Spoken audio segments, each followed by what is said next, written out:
She promised she'd be there for every appointment, but when the oncologist said the word stage 3, I watched my daughter gather her purse and whisper something about an important meeting. That was the moment I knew I was fighting this battle alone, and it was also the moment I decided she would inherit exactly what she gave me, nothing. Before we jump back in, tell us where you're tuning in from, and if this story touches you, make sure you're subscribed, because tomorrow, I've saved something extra special for you. My name is Lucille Parker, though everyone has called me Lucy since I was knee-high to a grasshopper. At 71 years old, I thought I had seen every shade of disappointment life could paint, but nothing prepared me for the particular kind of abandonment that comes wrapped in medical gowns and sterile waiting rooms. I had raised 3 children. As a single mother after my husband Richard died in a construction accident when I was 38. Emma, my eldest, was always the golden child, the one who excelled at everything she touched. She graduated summa cum laude from Northwestern, landed a prestigious job at a marketing firm in Chicago, married a successful attorney, and lived in one of those sprawling suburban houses with perfectly manicured lawns and security systems that cost more than I made in 6 months.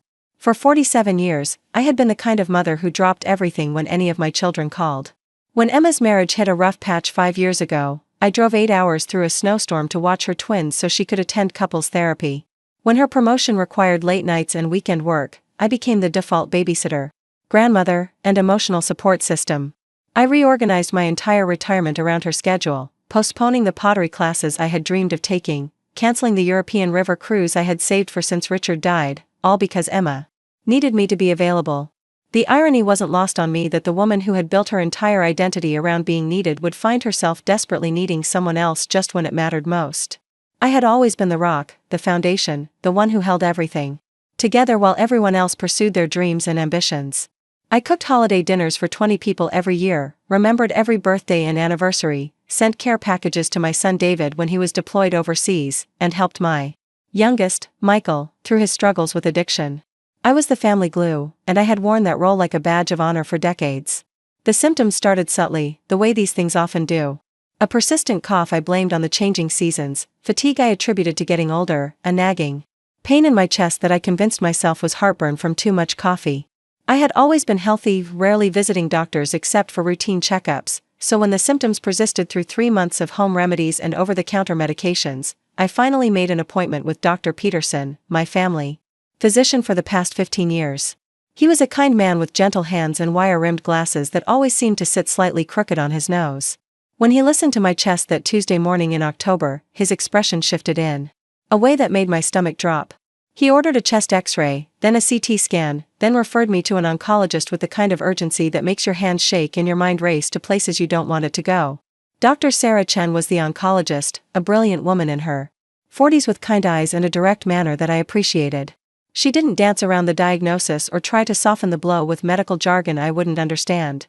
She sat across from me in her office, surrounded by diplomas and medical journals, and told me I had non-small cell lung cancer that had spread to my lymph nodes. Stage 3, she said, which meant it was serious but not hopeless. Treatment would be aggressive, chemotherapy, radiation, possibly surgery depending on how my body responded. I remember staring at the anatomical poster on her wall, a detailed illustration of human lungs that suddenly seemed both fascinating and terrifying. The room felt smaller than it had moments before, like the walls were slowly closing in. Dr. Chen was explaining treatment protocols and survival statistics, but all I could think about was how I was going to tell my children that they're invincible. Mother had suddenly become very, very mortal. I called Emma first, naturally. She had always been my closest confidant, the one I turned to when I needed someone to help me process difficult news. Her voice was bright and rushed when she answered, the sound of keyboard clicking in the background.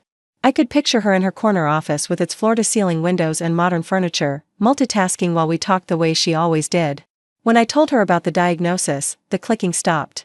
There was a moment of silence that stretched long enough for me to wonder if the call had dropped. Then she started asking practical questions in her efficient, problem-solving voice. What stage was it? What were the treatment options? Had I gotten a second opinion? She sounded like she was taking notes, organizing my cancer into neat categories she could manage and control. She promised she would rearrange her schedule to come with me to the next appointment. She would research the best treatment centers, find the top specialists, make sure I had everything I needed. For a moment, listening to her take charge with the same competence she brought to everything else, I felt a wave of relief. I wasn't going to face this alone. My daughter, my successful, capable daughter, would be my advocate and companion through whatever lay ahead. That relief lasted exactly 2 weeks. The first appointment she missed was with the genetic counselor. Emma called 30 minutes before we were supposed to meet, her voice tight with stress, explaining that a major client was threatening to pull their account and she couldn't leave the office. These things happen, I told myself. Work emergencies come up, especially in high-pressure jobs like hers. I rescheduled the appointment and went alone, sitting in the waiting room watching other patients with their family members, feeling conspicuous in my solitude. The second missed appointment was with the radiation oncologist. This time, her twin daughter Sophia had a soccer tournament that Emma couldn't miss. As team mom, she explained, she had responsibilities to the other families. I understood, or tried to. Being a grandmother meant sometimes putting grandchildren's needs first. I took notes during the appointment, trying to remember all the questions Emma had helped me prepare, wishing I had someone to help me process the complex information about radiation schedules and side effects. By the third missed appointment, a pattern was emerging that I couldn't ignore anymore. There was always something more pressing, more immediate, more important than sitting in sterile medical offices with her sick mother. A work crisis, a school event, a social obligation, a family emergency that somehow never included my emergency. Each cancellation came with elaborate apologies and promises to make it up to me, but the promises felt increasingly hollow. The most painful part wasn't the practical inconvenience of navigating cancer treatment alone. It was the growing realization that after 47 years of being available for everyone else, no one seemed available for me when I needed it most. I had spent decades believing that love was measured in sacrifice, that being a good mother meant putting everyone else's needs before my own. I had convinced myself that this generosity would be reciprocated when the time came, that the foundation of care I had built would support me when I needed it. Instead, I found myself sitting alone in waiting rooms that smelled of antiseptic and despair, surrounded by other patients who had family members holding their hands and asking questions I wished someone would ask for me. I watched daughters helping their mothers fill out medical forms, sons driving their fathers to treatment, spouses sitting together in quiet solidarity through the long hours of chemotherapy infusions. The contrast between their support systems and my isolation was stark and heartbreaking. I started keeping a journal during those early weeks of treatment, writing down my thoughts and observations in a small leather notebook I carried in my purse. It helped me process the overwhelming amount of medical information and gave me something to do during the long waits between appointments. I wrote about the side effects of chemotherapy, the way my hair started falling out in clumps, the metallic taste that made even my favorite foods unappetizing. But mostly, I wrote about the loneliness. There's a particular kind of loneliness that comes with being sick. It's not just the physical discomfort or the fear of what might happen. It's the isolation that comes when your world shrinks to the size of a hospital room and the people you thought would be there to hold that world together are nowhere to be found. You realize how much of your identity was built around being strong for others, and when you can no longer be strong, you discover who will be strong for you. The answer, in my case, was no one. My son David called regularly from his base in North Carolina, but he was dealing with his own challenges as a single father since his divorce. Michael visited when he could, but his work as a traveling nurse kept him on the road most weeks. They both offered to help in whatever ways they could from a distance, but neither could provide the day-to-day support I needed.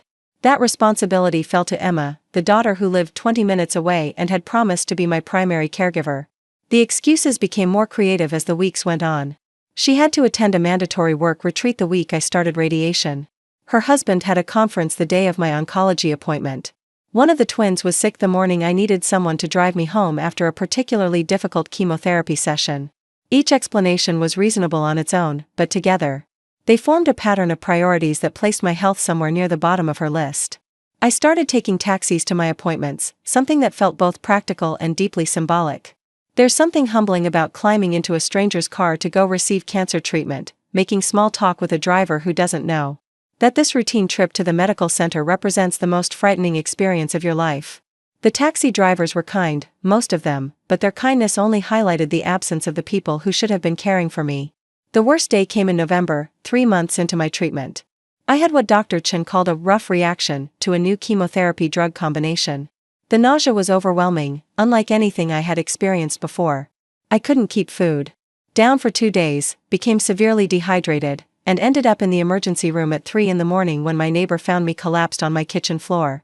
I called Emma from my hospital bed, my voice weak and shaky from the 4 medications they had given me. I told her where I was, what had happened, how scared I felt lying there alone in the sterile hospital room with machines beeping around me. She listened with what sounded like genuine concern, promised she would come right away, assured me that everything would be okay. She arrived 6 hours later, rushing in with coffee stains on her blouse and her hair pulled back in a messy ponytail. She looked harried and stressed, checking her phone every few minutes while I tried to explain what the doctors had told me about adjusting my medication dosage. When her phone rang 40 minutes into her visit, she stepped into the hallway to take the call. I could hear her voice through the thin walls, animated and engaged in a way it hadn't been while talking to me. When she came back, she looked apologetic but distracted. There was a crisis at work, she explained. A major presentation had gone wrong, and she needed to get back to the office to help fix the situation. She would check on me later, she promised. She would call the hospital to get updates. She kissed my forehead and left me lying there, wondering when I had become less important than a PowerPoint presentation.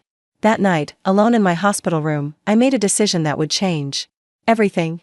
Preparing and narrating this story took us a lot of time, so if you are enjoying it, subscribe to our channel, it means a lot to us. Now back to the story.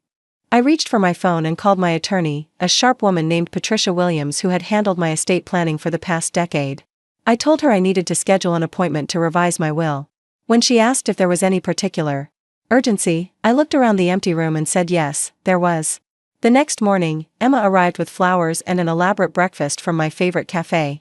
She had cleared her entire day, she announced, to spend time with me and help me get settled at home. She fussed over my pillows, adjusted the television volume, and chatted brightly about her work and the twins' latest adventures. But her attention felt performative, like she was playing the role of a devoted daughter rather than actually being one. I watched her bustling around my hospital room, and for the first time in months, I felt something other than sadness or fear. I felt clarity. This burst of attention wasn't about my needs, it was about her guilt.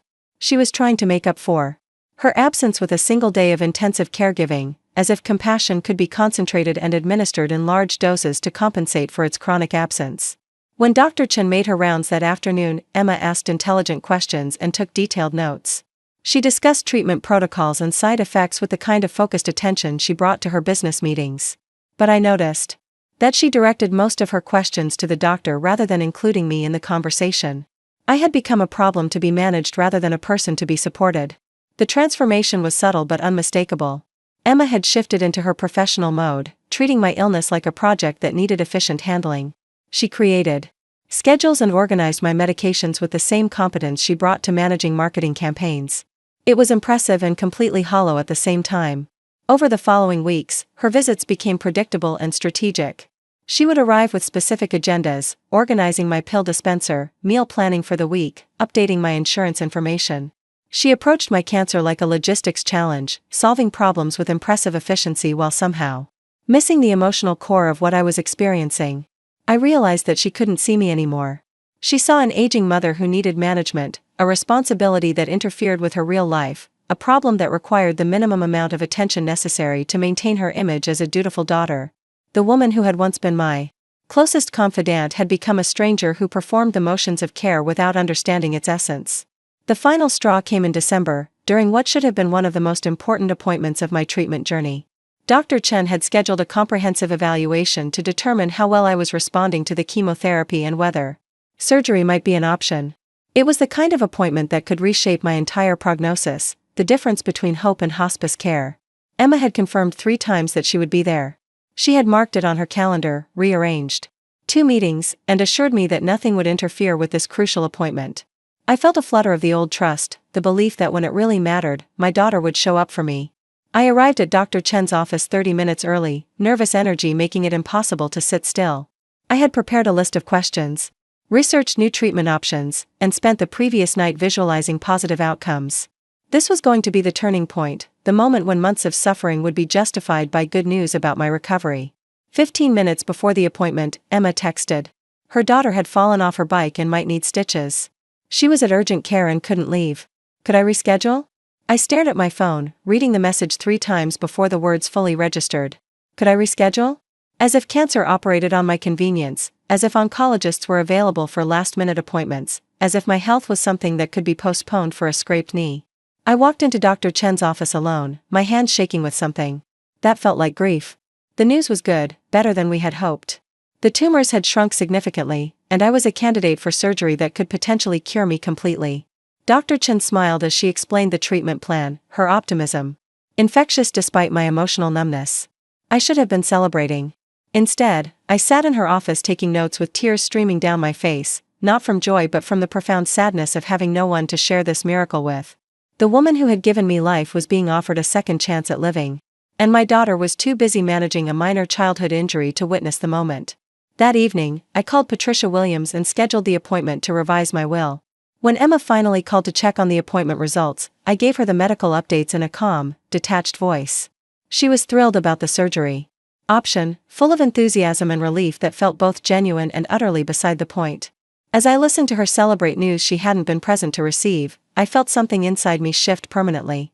This wasn't about one missed appointment or even a pattern of missed appointments. This was about fundamental values, about what we prioritize when life forces us to choose, about the difference between loving someone and actually caring for them. I realized that Emma loved the idea of me, the concept of having a devoted mother who would always be there for her. But she had no capacity for loving the reality of me, the actual person who was frightened and sick and needed someone to hold her hand through the most terrifying experience of her life. She wanted the benefits of having a family without the responsibilities that family required.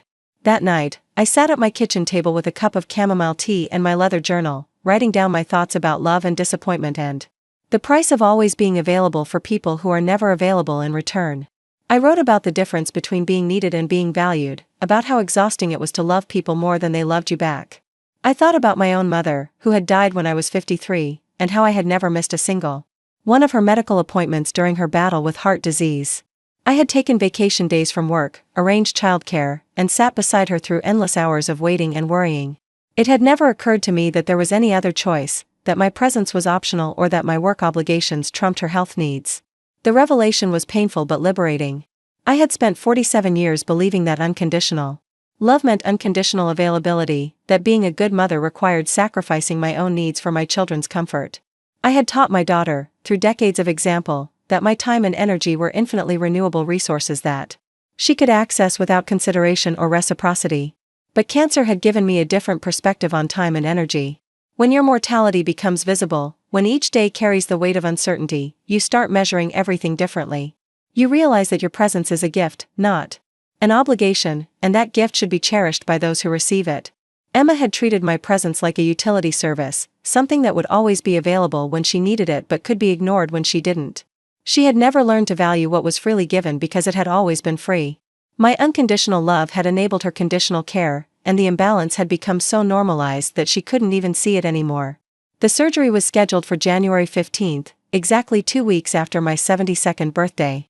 It would be a complex procedure, Dr. Chen explained, requiring a skilled surgical team and several hours in the operating room.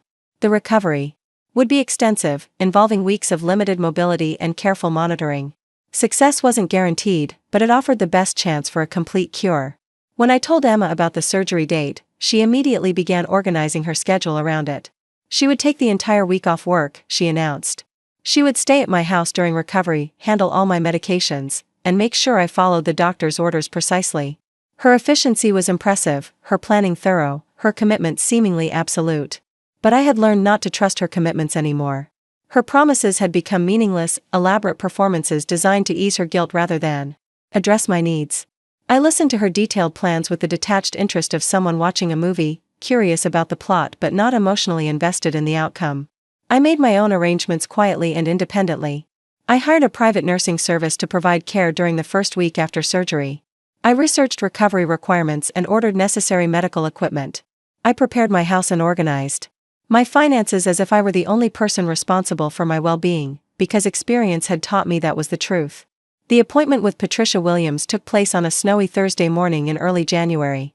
Her office was warm and comfortable, filled with leather-bound books and the kind of heavy wooden furniture that suggested permanence and tradition. Patricia had handled my legal affairs for over a decade, through Richard's death and the various challenges of single parenthood. She was a woman who understood that legal documents were really about protecting the people we love most. I explained to her what I wanted to do, why I wanted to do it, and how I wanted it structured. She listened without judgment, asking clarifying questions and making sure she understood my intentions completely. When I finished explaining my reasoning, she set down her pen and looked at me with the kind of direct honesty that comes from years of experience with family dynamics. "Are you certain about this decision?" she asked. "Once these documents are signed, there's no undoing the emotional impact. even if the legal aspects can be changed later. I thought about her question for a long moment, considering not just my current anger and disappointment but the patterns that had led to this moment. This wasn't a decision made in the heat of emotion, it was the logical conclusion of years of observation and experience. I'm certain, I told her. This isn't about punishment. It's about consequences. I'm 71 years old, and I finally understand the difference. Patricia nodded and began drafting the revised will according to my specifications. As I watched her work, translating my emotions into legal language, I felt something I hadn't experienced in months, a sense of control.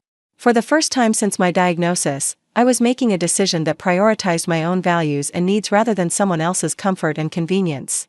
The irony of the situation wasn't lost on me. I was using my death to finally establish boundaries I had never been able to maintain while living. My will would become the ultimate statement about love and reciprocity, about the price of taking someone for granted, about what happens when unconditional giving meets conditional receiving. When the documents were complete, Patricia walked me through every section, ensuring I understood the implications and legal requirements. The language was formal and precise, but the emotional content was unmistakably clear. My estate, accumulated through decades of careful saving and conservative investing, would be distributed according to a new set of priorities that reflected my actual relationships rather than my hopeful illusions. I signed the papers with a steady hand, feeling both the weight of the decision and the lightness of finally acting on my own behalf. As I left Patricia's office that afternoon, walking carefully through the snow-covered parking lot, I felt like I was emerging from a long, difficult dream into the clarity of waking life. Emma called that evening to finalize the details of my surgery week. Her voice was bright with the kind of forced cheerfulness people use when they're trying to convince themselves as much as others that everything is fine. She had arranged for meal delivery services, coordinated with her office for extended time away, and even planned activities to keep me entertained during recovery. I listened to her elaborate preparations with a mixture of sadness and appreciation. Part of me hoped that this time would be different, that the gravity of surgery would finally help her understand what I needed from her. But a larger part of me had already moved beyond hope into acceptance. Whether she showed up or not, I would be fine. I had learned to take care of myself in ways that went far beyond the practical necessities of recovery. The night before surgery, I sat in my living room surrounded by the artifacts of a life fully lived. Photographs of my children at various ages covered the mantel, their bright faces capturing moments of joy and accomplishment I had been privileged to witness. Awards from my teaching career lined the bookshelf, recognition for decades of dedication to other people's children. Thank you cards from students and parents filled a decorative box, testimonials to the difference I had made in countless young lives. Looking around that room, I realized that my value as a person wasn't diminished by Emma's inability to recognize it. I had lived a meaningful life, touched many people, and made choices that reflected my deepest values. Her failure to appreciate what I offered said nothing about my worth and everything about her capacity for gratitude and emotional connection. I opened my leather journal one more time before surgery, writing what might be my final entry in its pages. I wrote about forgiveness, not the kind that excuses behavior but the kind that releases you from carrying other people's failures as your own burden. I wrote about love, the real kind that requires presence and sacrifice and attention, not just sentiment and good intentions. Most importantly, I wrote about justice. Not the harsh, punitive kind that seeks to hurt others for hurting us, but the restorative kind that insists on balance and reciprocity and consequences that match choices. My revised will wasn't about revenge, it was about truth. It was about creating a world where actions have meaning, where love is measured in presence rather than promises, where the people who show up for you are the ones who matter when you're gone. As I closed the journal and prepared for what might be my last night in my own home, I felt something I hadn't experienced since my diagnosis: peace. Tomorrow would bring uncertainty and risk, but it would also bring the possibility of cure and the continuation of a life I had finally learned to value properly. Whether Emma chose to be part of that life or not was her decision, but the consequences of that choice were now clearly established. For the first time in months, I fell asleep easily, my dreams filled not with worry about the surgery or sadness about my daughter's absence, but with images of all the ways I might choose to spend whatever time remained to me. In those dreams, I was painting watercolors in Tuscany, learning to play piano, volunteering at the children's hospital, traveling to places I had always wanted to see. I was living fully and intentionally, surrounded by people who valued my presence and deserved my love in return. The woman who would wake up tomorrow morning, whether she survived surgery or not, would be someone different from the woman who had received a cancer diagnosis 4 months earlier.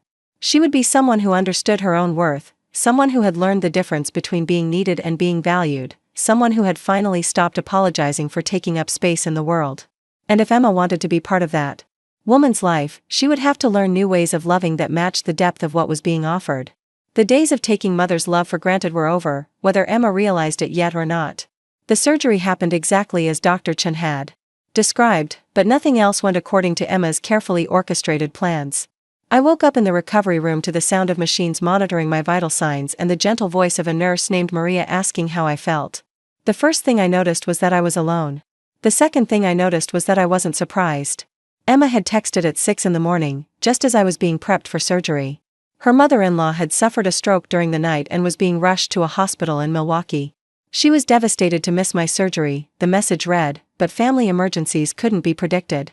She would call as soon as she knew more about both situations. I stared at the text on my phone screen, reading it 3 times before the cruel irony fully settled in. On the day I was having surgery to save my life, my daughter was rushing to someone else's medical emergency. The woman who had been too busy to attend my appointments was suddenly available to sit in waiting rooms when the patient was her husband's mother rather than her own. Maria, my recovery nurse, was a woman in her 50s with kind eyes and gentle hands. She had been working in oncology for 20 years, she told me, and had seen every possible family dynamic play out in these sterile rooms. When she asked if anyone would be coming to visit during my recovery, I simply said no, not today. She nodded with the understanding of someone who had witnessed many patients navigate serious illness without adequate support. The private nursing service I had hired proved to be exactly what I needed. The agency sent a woman named Carol, a former ICU nurse who had transitioned to private care after 30 years in hospitals. She was professional but warm, competent without being impersonal. She understood that healing required more than medication, schedules and wound care. It required human connection and gentle encouragement.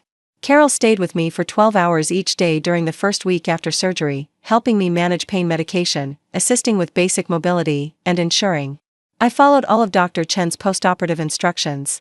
She was everything Emma had promised to be: present, attentive, reliable, and focused entirely on my well-being. The difference was that Carol was being paid to care for me, while Emma supposedly loved me enough to do it without compensation. During those first difficult days of recovery, when pain made it hard to think clearly and medication made everything feel dreamlike, I found myself comparing Carol's professional care with Emma's emotional absence. Carol anticipated my needs before I expressed them, noticed subtle changes in my comfort level, and adjusted her approach accordingly. She was skilled at reading the nonverbal cues of someone recovering from major surgery. More importantly, Carol treated me like a whole person rather than a collection of medical problems. She asked about my life before cancer, my interests and hobbies, my thoughts about recovery and the future. She brought books from the library when I mentioned missing reading, and helped me set up a small easel by the window when I expressed interest in trying watercolor painting again. Emma called twice each day, conversations that felt scripted and obligatory. She would ask about my pain levels, whether I was taking my medications properly, if I needed anything from the store. But she never asked how I felt emotionally, what it was like to wake up from surgery alone, or whether I was scared about the pathology results we were still waiting for. Her questions focused on logistics and symptoms rather than the person experiencing them. The pathology results came back better than anyone had dared hope. Dr. Chen called personally to share the news. They had removed all visible cancer tissue, and the margins were completely clear. The lymph nodes showed no signs of remaining disease. I was officially in remission, with an excellent prognosis for full recovery. I received this life-changing news while sitting alone in my kitchen, Carol having stepped out to pick up groceries. The woman who had spent months fearing death was suddenly facing the prospect of many more years of life. It should have been a moment of pure joy, a celebration worthy of champagne and phone calls to everyone I loved. Instead, I sat at my kitchen table holding the phone and feeling profoundly empty. The miracle I had been hoping for had arrived, and there was no one there to witness it. I thought about all the ways Emma might have reacted if she had been present. For that call, tears of relief, an impulsive hug, maybe even a spontaneous plan to celebrate this incredible turn of events.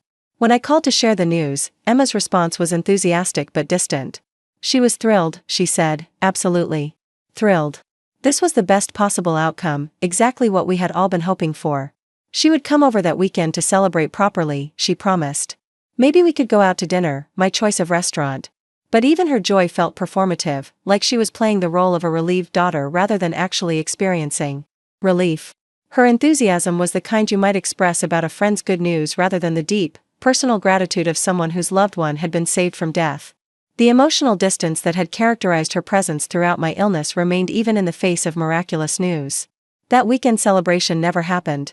Emma's daughter came down with strep throat, requiring quarantine and careful monitoring. The dinner was postponed indefinitely, and once again I found myself processing major news without the person who should have been most invested in sharing it with me. By this time, the pattern was so established that I barely felt disappointed. I had learned to expect nothing and was rarely surprised by receiving exactly that. What did surprise me was how much I was beginning to enjoy my solitude.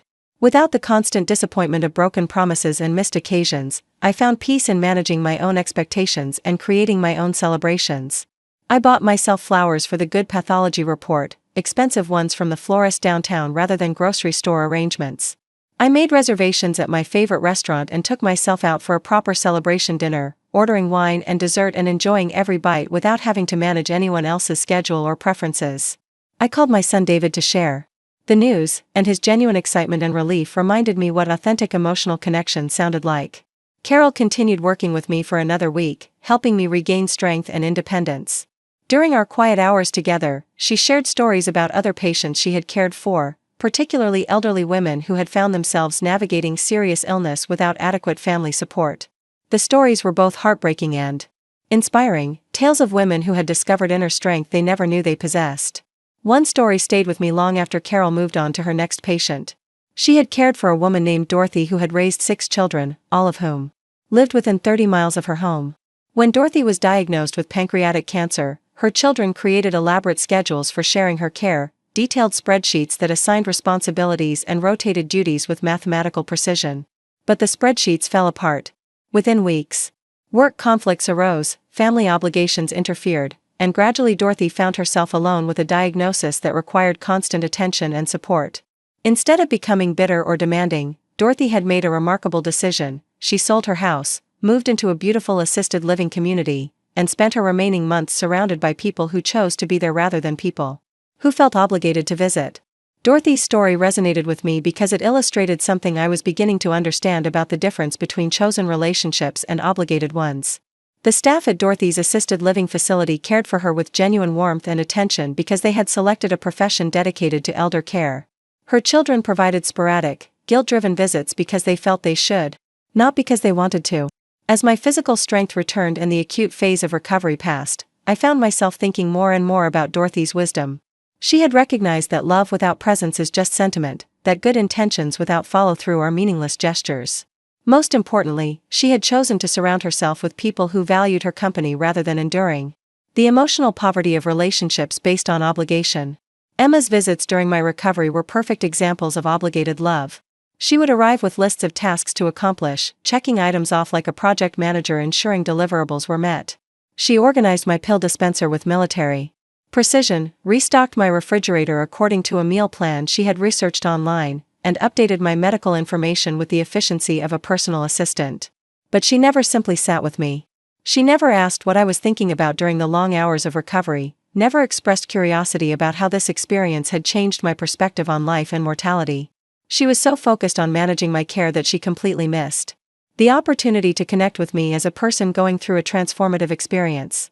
The emotional distance became even more apparent when my neighbor, Mrs. Henderson, began stopping by regularly during my recovery. Eleanor Henderson was 83 years old, a widow who had lived next door for 15 years. We had always been friendly but not particularly close, our relationship consisting mainly of pleasant conversations over the fence and the occasional borrowed cup of sugar. But when Eleanor learned about my surgery, she became a daily presence in my life. She would arrive each afternoon with homemade soup or fresh bread, staying for an hour or two to chat about everything and nothing. She asked thoughtful questions about my treatment, shared stories about her own health challenges, and listened with genuine interest when I talked about my fears and hopes. Eleanor's visits were everything Emma's were not: relaxed, authentic, and focused on emotional connection rather than task completion. She wasn't trying to fix my situation or manage my recovery, she was simply offering her presence as a gift. We talked about books and gardens, memories of our late husbands, and dreams for whatever years remained ahead of us. The contrast between Eleanor's voluntary companionship and Emma's dutiful caretaking was stark and painful. A neighbor who owed me nothing was providing the emotional support that my daughter, who owed me everything, seemed incapable of offering. Eleanor's kindness was given freely, without expectation or agenda, while Emma's help felt conditional and temporary. During one of Eleanor's visits, about 3 weeks after my surgery, she made an observation that cut straight to the heart of what I had been struggling to understand. We were sitting on my back porch enjoying the mild February sunshine, watching birds at the feeder I had finally felt strong enough to refill. You know, Eleanor said thoughtfully, I've noticed that your daughter visits you the way some people visit graves. She comes because she thinks she should, stays exactly as long as feels proper, and leaves with a sense of duty fulfilled rather than connection enjoyed. Her words were harsh but accurate. Emma did treat our relationship like a memorial service. Something solemn and obligatory that had to be endured rather than a living connection that could bring joy to both participants. She performed the motions of daughterly devotion without experiencing any of the emotions that should accompany them. That same week, I received a call from Patricia Williams asking me to come in for a follow-up appointment regarding my revised will. There were some tax implications we needed to discuss, she explained, and she wanted to make sure I understood all the ramifications of my decisions. I scheduled the appointment for the following Tuesday, curious about what additional complexities might be involved. Patricia's office felt different this time, less like a refuge and more like the scene of a business transaction. She had prepared detailed charts showing how my estate would be distributed according to the new will, with explanations of tax consequences and legal requirements. The numbers were substantial. Decades of careful saving and conservative investing had created more wealth than I had realized. Looking at those charts, I began to understand the full impact of what I had done. Emma's inheritance, under the original will, would have been enough to pay off her mortgage, fund her children's college educations, and provide substantial financial security for the rest of her life. Under the revised will, she would receive a token amount, a symbolic acknowledgement of our biological relationship without any real financial benefit. The bulk of my estate would instead go to organizations that had demonstrated the kind of care and commitment Emma had failed to provide. The children's hospital where I had volunteered for 20 years would receive enough funding to renovate their oncology wing. The scholarship fund I had established in Richard's memory would be endowed permanently. Carol's nursing agency would receive a substantial donation to help provide free care for cancer patients without family support. Patricia walked me through each allocation, ensuring I understood not just the financial impact but the message each bequest would send. This wasn't random redistribution of wealth, it was a careful mapping of my values onto my final wishes. The organizations and people who would benefit from my estate were those who had shown me the kind of care I valued, the kind of attention and presence that Emma had never learned to provide. Are you comfortable with these decisions? Patricia asked as we finished reviewing the documents. Once you pass away, there's no way to explain your reasoning to Emma or help her understand why these choices were made. I thought about her question carefully. The will wasn't really about Emma learning lessons or experiencing consequences during my lifetime. It was about establishing a final statement of values, a permanent record of what I believed love should look like and how care should be provided. Whether Emma understood that message or not was less important than ensuring my estate reflected my actual relationships rather than my hopeful fantasies. I'm comfortable, I told Patricia. This will reflects the relationships that actually sustain me rather than the ones I wished I had. If Emma wanted to inherit my estate, she could have invested in our relationship while I was alive to appreciate it. As I left Patricia's office that afternoon, I felt a sense of completion that had nothing to do with legal documents. The revised will was simply the external manifestation of an internal transformation that had been months in the making. I had finally learned to value myself the way I had always valued others, to expect from relationships what I was willing to give to them. The weeks following my legal appointment were marked by a gradual return to normal life, though normal now meant something entirely different than it had before my diagnosis. My energy was returning slowly but steadily, and Dr. Chen was pleased with my recovery progress. The follow-up scans showed no signs of remaining cancer, and my prognosis continued to be excellent. But the person emerging from this experience was fundamentally different from the woman who had first heard the word cancer 6 months earlier. That woman had defined herself through her availability to others, measuring her worth by how much she could sacrifice for her children's comfort and convenience. This woman understood that love without reciprocity was just exploitation dressed up in pretty words. The change was evident in small daily choices that would have been unthinkable before my illness. When Emma called to ask if I could babysit the twins so she could attend a work function, I simply said no without offering alternative solutions or elaborate explanations. When she seemed surprised by my refusal, I explained calmly that I was still recovering and needed to prioritize my own health and energy. Her reaction was telling. Instead of expressing concern about my recovery or asking if there was anything she could do to help, she immediately began problem-solving around my unavailability. Could I recommend a babysitter? Did I know any other family members who might be free? Her response confirmed what I had already learned. I had never been a person to her, just a resource to be utilized when needed. I started making plans that had nothing to do with anyone else's schedule or needs. I enrolled in the watercolor painting class I had postponed for years, scheduled the European river cruise I had been saving for since Richard's death, and began volunteering at the animal shelter because spending time with creatures who offered unconditional love seemed healing and appropriate. Each choice was a small act of rebellion against the woman I had been trained to be, the perpetually available mother who existed primarily to serve others' needs.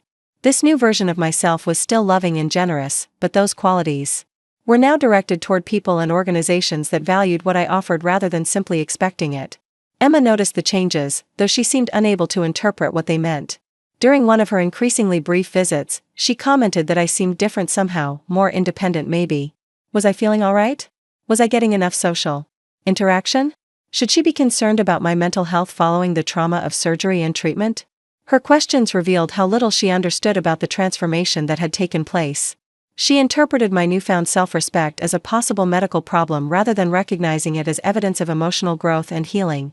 The idea that I might choose to prioritize my own needs didn't register as a positive development but as a symptom requiring intervention. I realized then that Emma had been so accustomed to my endless availability that she couldn't conceive of any other way for me to exist. In her mind, a healthy Lucy Parker was one who dropped everything to meet her family's needs, who measured her own worth by how much she could sacrifice for others' comfort. This Lucy Parker, who made independent plans and established boundaries, was clearly malfunctioning somehow. The conversation that finally crystallized everything happened on a Saturday afternoon in late March. Emma had stopped by unannounced, something she rarely did anymore since I had begun gently enforcing boundaries around my time and space. She seemed agitated, pacing around my living room while making conversation about work stress and the twins' busy spring schedules. Finally, she got to the real reason for her visit. She had been talking to her husband about my recent behavior, she said, and they were both concerned that I might be experiencing some kind of emotional crisis related to my cancer treatment. People sometimes develop depression or anxiety after surviving serious illness, she explained, and she wanted to make sure I was getting appropriate psychological support. The irony was breathtaking. The daughter who had abandoned me during the most frightening experience of my life was now worried that surviving that experience might have damaged my mental health. The woman who had consistently prioritized every other obligation over my medical needs was suddenly concerned about my psychological well-being. Emma, I said carefully, do you remember being present for any of my treatment appointments? She looked confused by the question. I tried to be there when I could, she said defensively. You know how busy things get with work and the kids' schedules. Do you remember which appointments you actually attended? I pressed gently. She frowned, clearly struggling to recall specific instances. The exact details weren't as important as the overall support, she said finally. She had been there in spirit even when she couldn't be there physically. I nodded slowly, understanding finally that we had lived through completely different experiences of my illness. In her memory, she had been a devoted daughter who had provided care and support despite challenging circumstances. In my reality, she had been an absent figure who had consistently prioritized other obligations over my health crisis. The gap between her perception and my experience was so vast that there was no bridge capable of spanning it. She genuinely believed she had been there for me because she had intended to be there, because she had worried about me, because she had felt bad about missing appointments. In her mind, good intentions were equivalent to actual presence. That afternoon, after Emma left with promises to check on me more regularly, I sat in my garden watching the early spring flowers push through the soil. Daffodils and crocuses were blooming despite the cold nights, their bright colors a testament to the power of persistence and the beauty that could emerge from difficult circumstances. I thought about resilience, about the difference between surviving something and learning from it. Cancer had taught me that my time on earth was finite and precious, that every day was a gift that should be spent with intention and purpose. But Emma's abandonment during my illness had taught me something equally valuable, that love without action was just a pretty word, and that I deserved relationships based on mutual care rather than one-sided devotion. The woman who had entered this experience believing that good mothers sacrificed everything for their children had emerged understanding that good relationships required investment from both parties. The woman who had measured her worth by how much she could give away had learned to value what she brought to the world and insist that others value it too. As spring progressed and my strength continued to return, I found myself looking forward rather than backward for the first time in months. The future stretched ahead not as a burden to be endured but as an opportunity to be embraced. I had been given a second chance at life, and I intended to live it according to my own values rather than other people's expectations. The revised will sitting in Patricia Williams' office was just the beginning. The real transformation was happening inside me, a fundamental shift from people-pleasing to self-respect, from unconditional giving to reciprocal love. Emma could choose to be part of this new chapter of my life, but only if she learned to value what was being offered rather than simply expecting it to always be available. Whether she was capable of that kind of growth remained to be seen. But, for the first time in my adult life, her choice would determine her place in my world rather than my choice determining how much of myself I was willing to sacrifice for hers. The balance of power had shifted, quietly but permanently, and I was finally ready to see what kind of life I could build when I stopped apologizing for taking up space in it. The revelation came through a grocery store encounter on a Tuesday morning in April, 6 weeks after my last chemotherapy treatment and 3 months into what Dr. Chen optimistically called my new normal.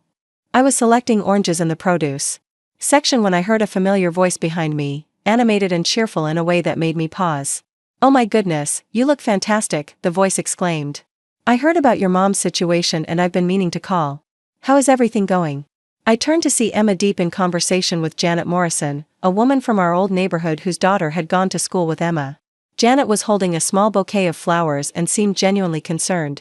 The kind of expression people wear when discussing serious family matters. "It's been incredibly difficult," Emma was saying, her voice taking on the weary tone of someone carrying a heavy burden. "Mom's been so sick, and you know how stubborn she can be about accepting help. I basically had to put my entire life on hold to take care of her." I stood frozen behind a display of citrus fruits, my basket forgotten in my hands. The woman I was listening to bore no resemblance to the daughter who had missed most of my appointments, who had been absent from my surgery, who had consistently prioritized every other obligation over my health needs. "That must be exhausting." "For you," Janet responded sympathetically. "I don't know how you manage it all with your job and the twins. You're such a devoted daughter." Emma sighed dramatically. "It really has been overwhelming. The constant doctor appointments, the medications, making sure she's eating properly, managing her emotional needs. Sometimes I feel like I'm drowning in responsibility, but what choice do I have? She's my mother." The conversation continued for several more minutes, with Emma painting herself as a martyred caregiver sacrificing everything for her demanding, difficult mother. She described sleepless nights worried about my condition, the strain on her marriage from constantly being away to care for me, the guilt she felt when work obligations prevented her from being at my bedside. It was a masterful performance, delivered with just the right mixture of exhaustion and nobility. Janet listened with growing admiration, occasionally reaching out to touch Emma's arm in sympathy. By the end of their conversation, Emma had thoroughly established herself as the long-suffering daughter who had heroically stepped up to care for her ailing mother despite enormous personal cost. I remained hidden behind the orange display until they parted ways, Janet promising to keep me in her prayers and Emma accepting the offer with gracious humility. Only when Emma had disappeared around the corner toward the dairy section did I emerge from my hiding place, my hands shaking and my mind reeling from what I had just witnessed. The woman who had been absent from my life during the most frightening months I had ever experienced was telling the world that she had sacrificed everything to care for me. The daughter who couldn't find time to sit with me during chemotherapy was claiming credit for managing my emotional needs. The person who had missed my surgery for another family emergency was positioning herself as overwhelmed by the demands of my care. I abandoned my grocery shopping and drove home in a daze, my mind struggling to process the magnitude of Emma's deception. This wasn't just self-delusion or wishful thinking, this was calculated manipulation of the truth for social and emotional benefit. She was harvesting sympathy and admiration for sacrifices she had never made, positioning herself as a devoted daughter while I experienced the reality of her absence. That evening, I called my friend Margaret, a retired social worker who had known our family for 15 years. Margaret was direct and insightful, someone who had spent her career understanding family dynamics and recognizing patterns of dysfunction. I told her about the grocery store encounter, about the disconnect between Emma's public narrative and my lived experience. Margaret listened without interruption, asking only a few clarifying questions about specific incidents during my treatment. When I finished describing the conversation I had overheard, she was quiet for a long moment before responding. "Lucy," she said carefully, "what you're describing sounds like something we used to see occasionally in my practice. Some people create elaborate fiction about their relationships to maintain their image as caring family members. They genuinely seem to believe their own stories, even when they contradict observable reality." She explained that this kind of behavior often developed in people who needed to see themselves as good and caring but lacked the capacity for the actual work that genuine care required. They resolved the cognitive dissonance by creating alternative narratives that allowed them to maintain their self-image without changing their behavior. The most disturbing part, Margaret continued, is that they often receive real social benefits from these false narratives. People admire them for their supposed sacrifices, support them through their fictional struggles, and never realize that the person they're sympathizing with is actually the one causing harm. Her words crystallized something I had been struggling to understand about Emma's behavior throughout my illness. It wasn't just that she had been absent, it was that she had somehow transformed her absence into a form of presence in her own mind and in her public presentation. She had managed to be both neglectful and admired for her devotion simultaneously. Over the following days, I began paying closer attention to how Emma talked about our relationship with others. During a family barbecue at my son David's house, I listened as she regaled his wife with stories about managing my care schedule and coordinating with my medical team. She spoke with authority about my treatment protocol and recovery timeline, details she could only have learned from our brief phone conversations rather than direct involvement. When David's wife expressed admiration for Emma's dedication, Emma accepted the praise with the weary grace of someone carrying a heavy burden. She mentioned the financial strain of constantly traveling back and forth to help me, the emotional toll of watching a parent struggle with serious illness, the difficulty of balancing her own family's needs with mine. The conversation was so far removed from reality that I felt like I was listening to someone describe a parallel universe. In Emma's version of events, she was the central figure in my cancer journey, the devoted daughter whose constant presence and careful management had been essential to my recovery. The actual Lucy Parker, who had navigated most of the experience alone, barely existed in this narrative. What made the deception even more troubling was how convincing it was. Emma spoke with genuine emotion about experiences she had never had, displayed real fatigue from fictional sacrifices, and seemed to actually feel the burden of care she claimed to be providing. Her performance was so authentic because, in some psychological sense, she believed her own story. I began to wonder how long this pattern had been operating in our relationship. How many times over the years had Emma taken credit for support she hadn't provided, claimed sacrifices she hadn't made, positioned herself as more involved in my life than she actually was? How much of the admiration she received from friends and extended family was based on a completely false understanding of our relationship? The thought led me to review other significant events in our family history through this new lens. When Richard died suddenly, leaving me with 3 young children and enormous financial uncertainty, everyone had praised Emma for stepping up to help her younger siblings. But looking back, I realized that most of the actual help had come from neighbors, church members, and my own extended family. Emma had been away at college, calling regularly to check in but rarely coming home except for scheduled breaks. Yet, somehow, in family lore, Emma had become the responsible older sister who had helped hold the family together during our crisis. People spoke admiringly of how mature she had been, how she had sacrificed her college experience to support her family. The reality that she had maintained her normal academic and social schedule while I struggled alone with grief and single parenthood had been erased from collective memory. The pattern extended to other family milestones as well. When David deployed to Afghanistan, everyone praised Emma for being such a supportive sister, staying in close contact and helping me cope with the worry of having a child in a combat zone. In reality, Emma had been so busy with her new job and budding romance that she rarely called David and often forgot to ask me how I was handling the stress of his deployment. When Michael went through his addiction struggles, people admired Emma's tough love approach and her commitment to helping him find treatment. The truth was that Emma had written Michael off completely during his worst period, refusing to speak to him for months and discouraging me from providing any support. She had only resumed contact after he achieved sobriety, then somehow received credit for his recovery. Each revelation felt like discovering that my life had been rewritten by someone else, that the relationships I thought I understood had been replaced by fictional versions that served Emma's image but bore no resemblance to actual events. The daughter I believed I knew was largely a creation of selective memory and strategic narrative construction. The most painful realization was understanding how my own enabling had contributed to this pattern. By never correcting Emma's false narratives, by allowing people to praise her for sacrifices she hadn't made, by protecting her reputation even when it meant erasing my own experience, I had become complicit in my own invisibility. Every time someone complimented Emma on her devotion to family, I had smiled and nodded rather than pointing out the discrepancies between perception and reality.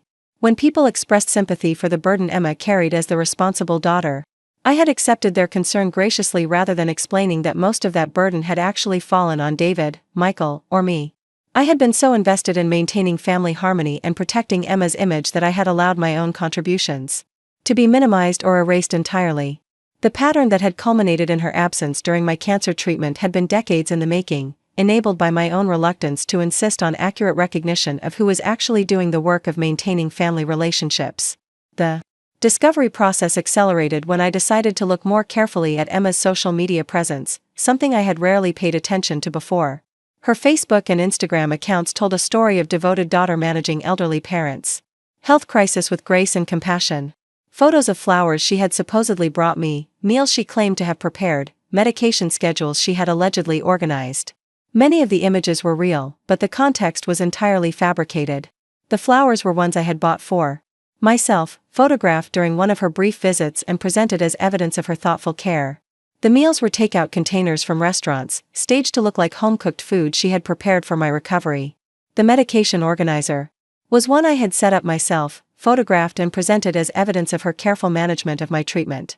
Each post generated dozens of supportive comments from friends and acquaintances praising Emma's dedication and expressing admiration for her sacrifice. She responded to these comments with humble gratitude, occasionally sharing additional details about the challenges of caregiving and the emotional toll of watching a parent face serious illness. The social media narrative was so compelling that even I began to doubt my own memories. Had Emma been more present than I remembered? Was I being unfair in my assessment of her involvement? The carefully curated images and accompanying stories created a version of reality that seemed more real than my actual experience. But the documentation I had kept during my treatment told a different story. My medical appointment calendar showed Emma's presence at fewer than 20% of my visits. The journal I had maintained throughout treatment recorded my feelings of abandonment and isolation in detail. The thank you cards I had written to Carol, Eleanor, and other people who had actually provided support during my illness demonstrated where genuine care had come from. Confronted with this evidence, I realized that Emma's social media presence was essentially an elaborate work of fiction designed to generate sympathy and admiration for fictional sacrifices. She was receiving emotional and social benefits for care she had never provided, positioning herself as a devoted daughter while leaving me to navigate my health crisis largely alone. The pattern extended beyond social media to her interactions with extended family and mutual friends.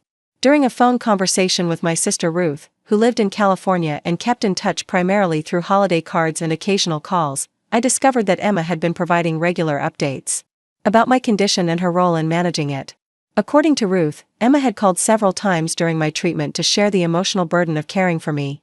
She had described the difficulty of coordinating my medical appointments, the stress of managing my medications, and the challenge of keeping my spirits up during the darkest periods of treatment. Ruth had been moved by Emma's dedication and had sent flowers and encouraging cards specifically to support Emma through this difficult time. The conversation with Ruth revealed that Emma had created an entire network of people who believed they were supporting her through the fictional burden of caring for me. Friends and relatives who rarely communicated with me directly had been rallying around Emma, offering emotional support and practical assistance for sacrifices she had never made. When I gently corrected some of Ruth's assumptions about Emma's level of involvement, my sister seemed confused and defensive. She had been receiving detailed updates from Emma for months, she protested. She had specific examples of Emma's sacrifices and could hardly believe that her information was inaccurate. The conversation highlighted another disturbing aspect of Emma's deception. It had created a support network for her that was based entirely on false premises. While I had struggled through cancer treatment with minimal family support, Emma had been receiving emotional care and encouragement from people who believed she was heroically managing my care. She had essentially stolen the support that should have been directed toward me, redirecting sympathy and assistance intended for cancer patient toward herself as the supposed caregiver. The people who cared about our family had been manipulated into supporting the wrong person, their genuine concern weaponized to benefit someone who was actually providing minimal help. I began to understand that this wasn't simply a case of someone exaggerating their contributions or remembering events more favorably than they had actually occurred. This was systematic emotional fraud, a calculated campaign to harvest sympathy and admiration for fictional sacrifices while leaving the actual burden of care to be carried by others. The scope of the deception was breathtaking. Emma had managed to create an entire alternative reality in which she was the devoted daughter, sacrificing everything for her ailing mother, while simultaneously living a life that prioritized her own convenience and comfort over my actual needs. She had received praise, support, and admiration for being exactly the opposite of what she actually was. During this period of discovery, I found myself questioning everything I thought I knew about my relationship with Emma and her character. If she was capable of such elaborate deception about something as serious as cancer treatment, what other aspects of our relationship had been built on fictional foundations? I started examining past conversations and interactions with new skepticism, looking for other instances where Emma's version of events had differed significantly from my own experience. The pattern was easier to see once I knew what to look for. Emma consistently positioned herself as more involved, more caring, and more sacrificial than she actually was. The discovery process was emotionally devastating but also strangely liberating. For months, I had been wondering what was wrong with me, that my own daughter seemed incapable of providing basic emotional support during a health crisis. Learning that Emma was actually receiving praise and sympathy for the very support she wasn't providing helped me understand that the problem wasn't my worthiness for care but her capacity for authentic relationship. The woman I thought I had raised, the successful daughter I had been proud of for decades, was revealed to be someone capable of profound emotional manipulation and calculated deception. The realization forced me to reconsider not just our current relationship but the entire foundation of trust and love I thought we had built together. As spring progressed and my physical health continued to improve, I found myself grappling with grief that had nothing to do with cancer. I was mourning the loss of illusions, the death of a relationship I now understood had never actually existed. The Emma I thought I knew had been largely a creation of my own hopes and her careful image management. The daughter who existed in reality was someone far more calculating and manipulative than I had ever imagined. She was capable of watching me struggle through cancer treatment alone while simultaneously claiming credit for providing care I never received. She could look me in the eye during brief, obligatory visits while telling the world that she was overwhelmed by the burden of caring for me.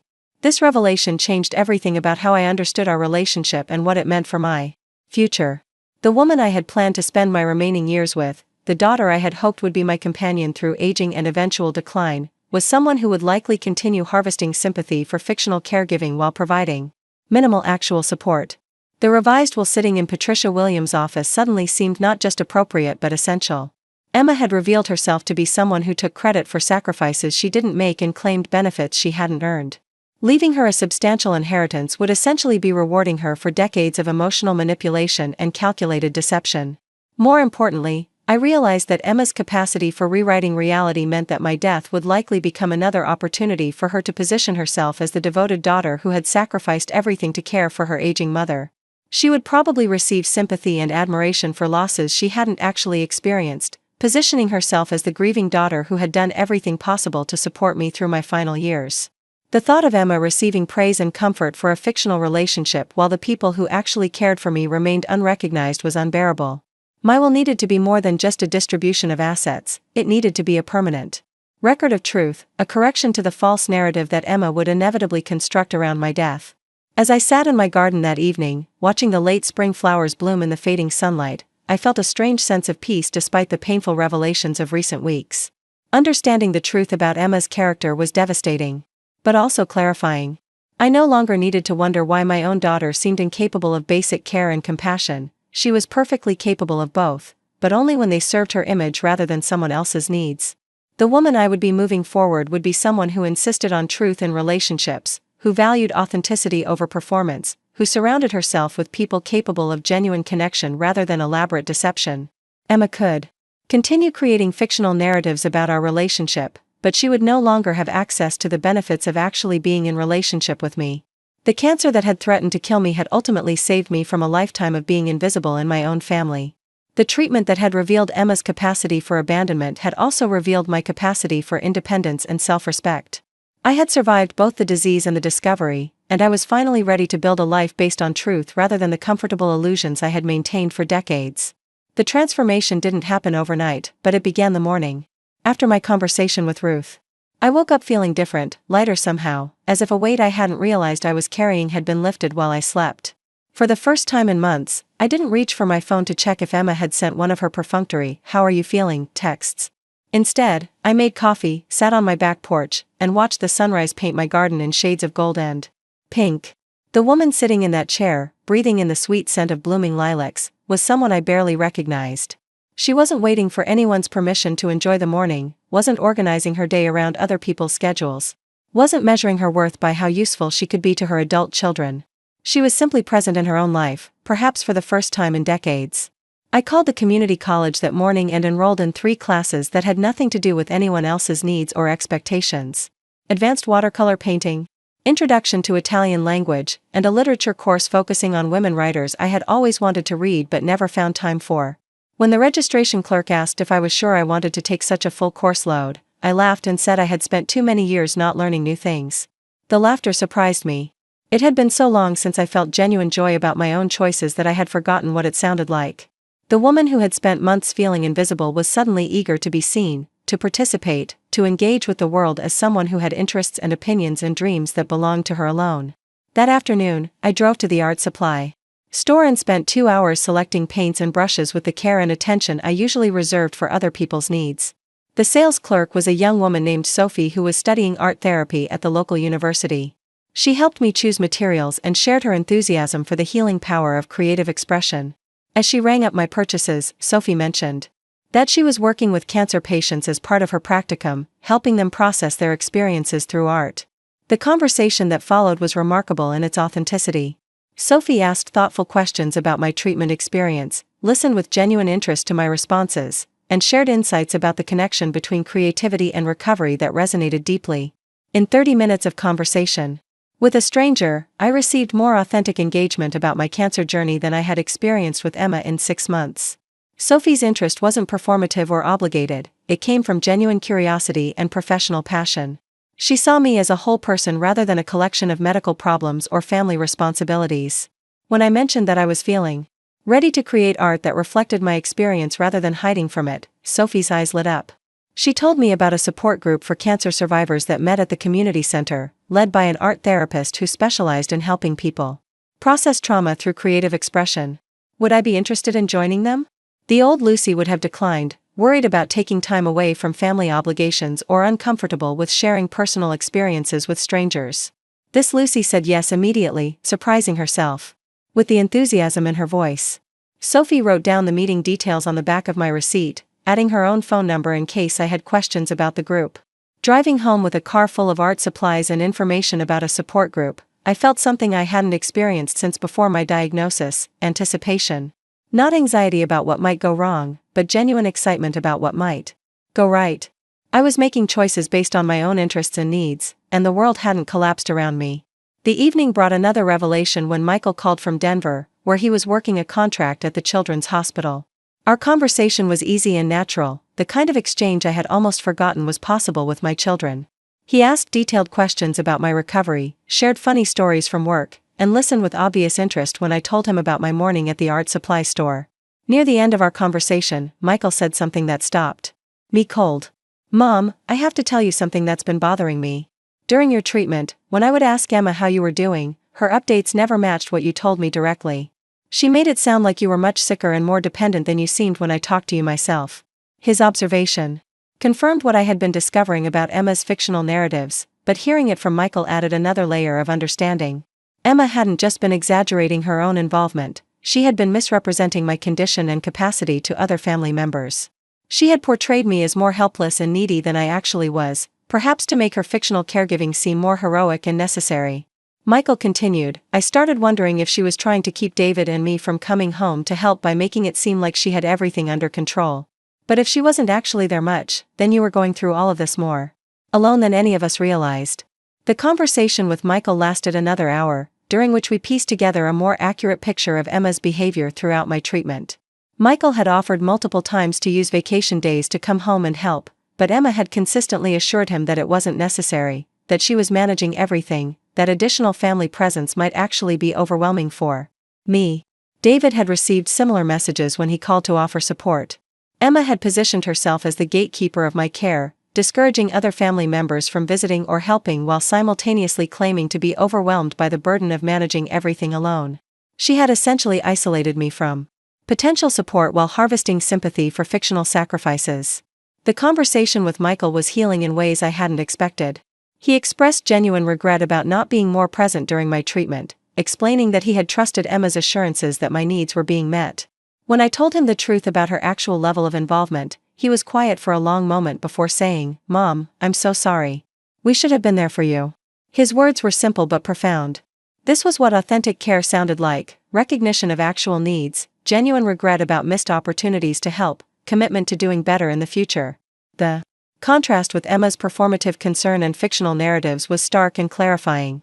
After ending the call with Michael, I sat in my living room feeling something I hadn't experienced in years, the warmth of being truly seen and valued by one of my children.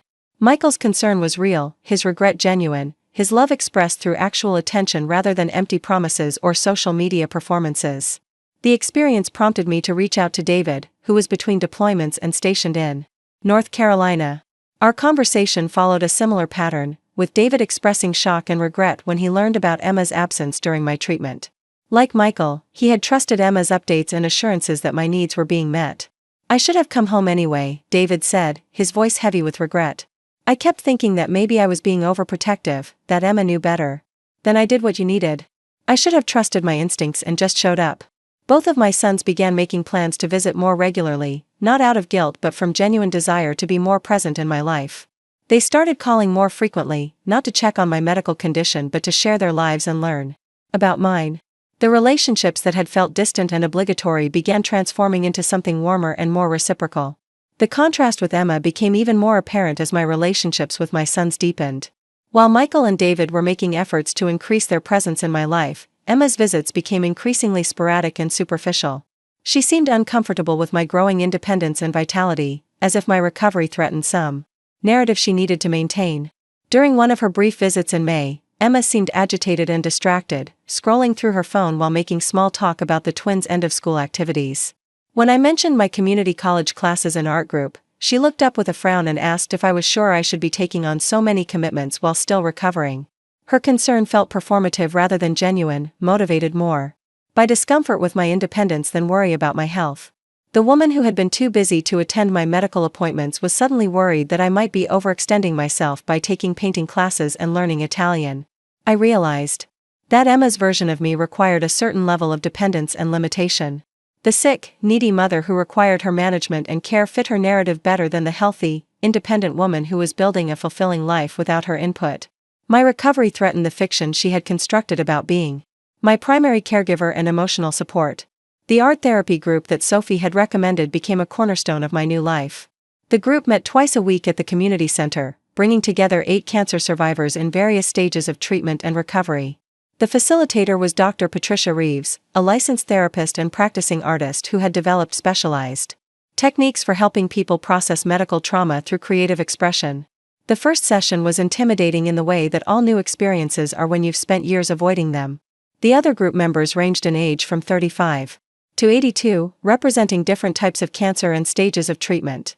What united us wasn't our diagnoses but our shared understanding of what it meant to face mortality and emerge changed by the experience. Dr. Reeves began each session with a brief meditation, followed by guided exercises designed to help us access and express emotions that were difficult to put into words. The first exercise asked us to paint our feelings about our bodies before and after cancer. I found myself creating abstract swirls of color that somehow captured the fear, anger, and eventual acceptance I had experienced as my body became a battlefield rather than a reliable home. The process of creating art about my experience was both cathartic and revelatory. Colors and shapes emerged from my brush that seemed to know things about my emotional journey that my conscious mind hadn't fully processed. The act of making something beautiful from the raw material of pain felt like a kind of alchemy, transforming suffering into something that could be witnessed and shared. More importantly, the group provided me with relationships based on authentic connection rather than obligation or performance. These were people who understood the particular loneliness of serious illness, the way it could reveal both the depth and shallowness of existing relationships. We shared stories about family members who had surprised us with their presence or absence during treatment, creating a space where truth-telling was valued over social nicety. During one session in late May, the group was discussing the challenge of rebuilding trust in relationships that had been damaged by the stress of illness. Maria, a breast cancer survivor in her 40s, shared that her sister had been remarkably absent during her treatment but was now posting social media tributes about their unbreakable bond and how proud she was of Maria's courage. "It's like she's trying to rewrite history," Maria said, her voice heavy with frustration. "She wasn't there when I needed her, but now she wants credit for supporting me through it. How do you forgive someone for stealing the narrative of your own experience?" Her words resonated so deeply that I found myself sharing Emma's story for the first time with people outside my immediate family. I told the group about the grocery store encounter, the social media fabrications, the discovery that Emma had been claiming credit for care she hadn't provided while I navigated treatment largely alone. The response from the group was immediate and supportive. Several other members shared similar experiences of family members who had been absent during treatment but present for the praise and sympathy that came from being associated with a cancer patient. Dr. Reeves noted that this pattern was unfortunately common, reflecting broader cultural issues around how we understand and value caregiving. Sometimes the people who do the least work are the most vocal about their sacrifices, Dr. Reeves observed. It's a form of emotional theft that leaves the actual patient feeling both abandoned and erased. Your feelings about this are completely valid, Lucy. Having my experience validated by people who understood the unique vulnerabilities of serious illness was profoundly healing. For months, I had wondered if I was being unfair to Emma, if my expectations were unreasonable, if I should be grateful for whatever limited support she had provided. The group helped me understand that expecting presence and honesty from family members during health crises wasn't unreasonable, it was basic human decency. The art therapy sessions became a laboratory for processing not just my cancer experience but the broader patterns of relationship and self-advocacy that the illness had revealed. I created paintings about invisibility and recognition, about the difference between being needed and being valued, about the courage required to insist on truth in relationships that preferred comfortable fiction. One piece that emerged from these sessions particularly captured my transformation. It was a self-portrait in watercolor, but instead of depicting my physical appearance, I painted myself as I felt internally, a figure emerging from shadow into light, with hands extended toward a bright horizon rather than reaching back toward a gray past. The woman in the painting was facing forward, moving toward something beautiful rather than clinging to something that had never actually existed. During the weeks I was working on this painting, Emma's visits became even more infrequent and strained. She seemed increasingly uncomfortable with my growing vitality and independence, often making comments about hoping I wasn't overdoing it or suggesting that I should be more careful about my energy levels. Her concern felt controlling rather than caring, motivated by discomfort with my autonomy rather than genuine worry about my health.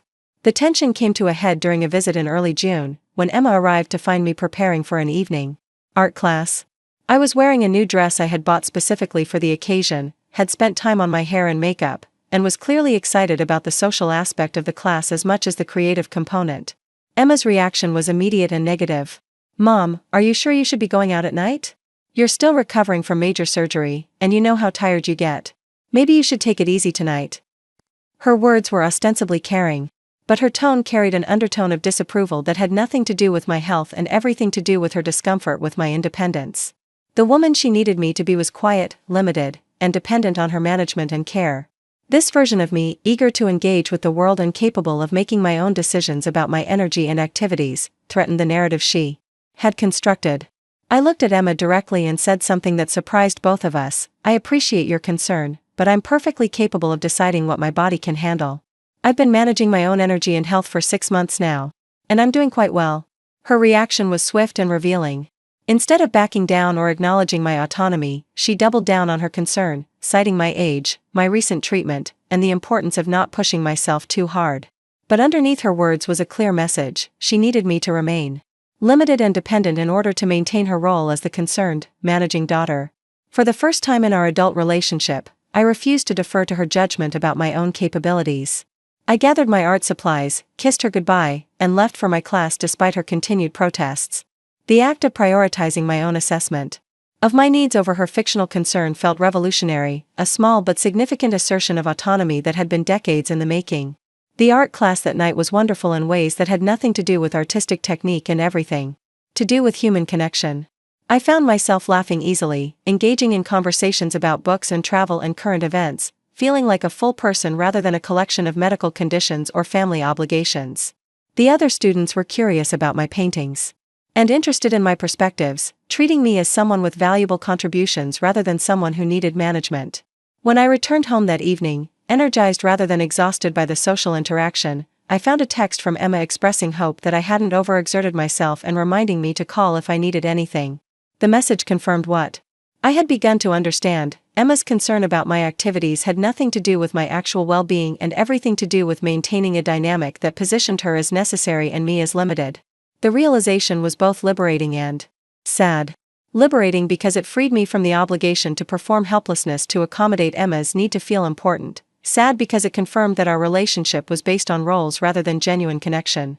Emma needed me to be someone who required her management, and I was no longer willing to perform that version of myself to maintain our relationship. Over the following weeks, I began making choices that prioritized my own growth and happiness over Emma's comfort with my dependence. I booked the European river cruise I had been postponing for years, scheduled to depart in September when my energy would be fully restored. I started volunteering at the literacy center, teaching adults who were learning to read, work that felt meaningful and utilized skills that had nothing to do with my medical history. Most significantly, I began developing friendships with people who knew me as I was now rather than as I had been in my role as the perpetually available mother.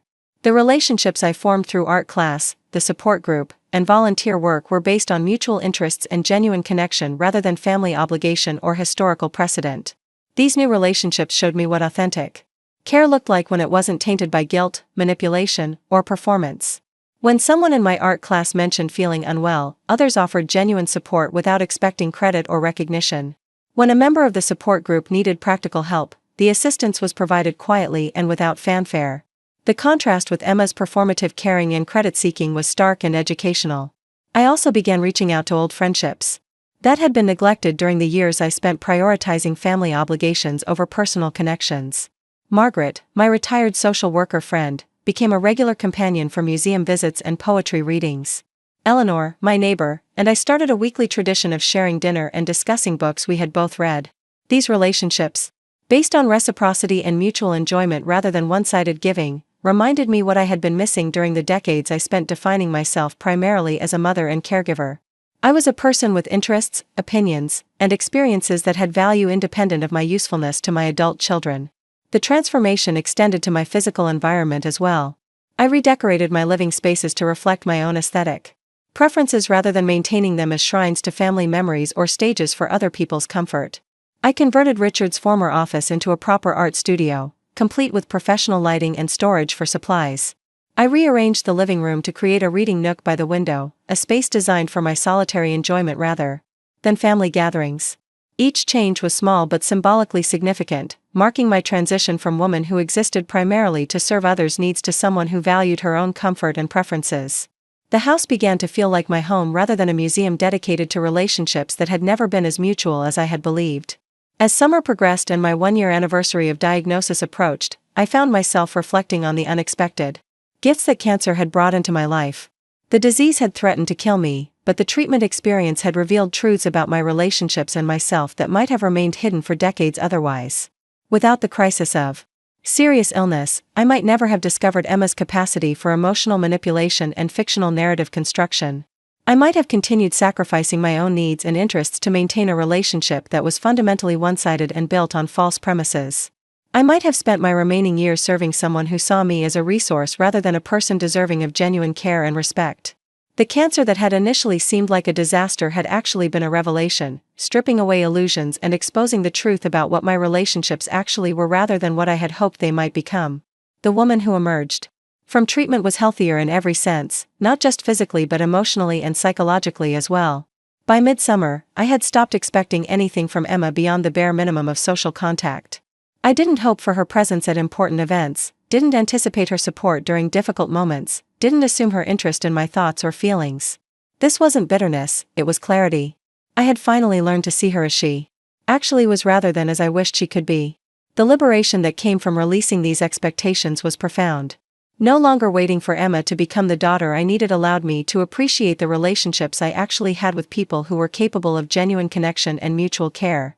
I stopped measuring all my relationships against the fictional standard of unconditional family love and started valuing them for the authentic care and companionship they actually provided.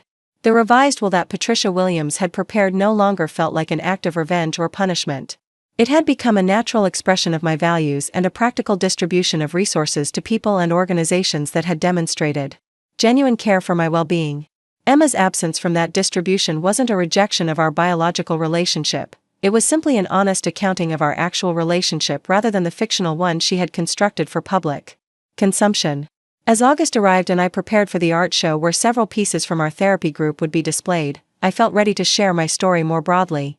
Not the sanitized version that protected Emma's reputation, but the true story of what it meant to face cancer largely alone while a family member claimed credit for support she hadn't provided. The woman who would stand beside her paintings that autumn, explaining her artistic journey to strangers and friends alike, would be someone fundamentally different from the woman who had received a cancer diagnosis 12 months earlier.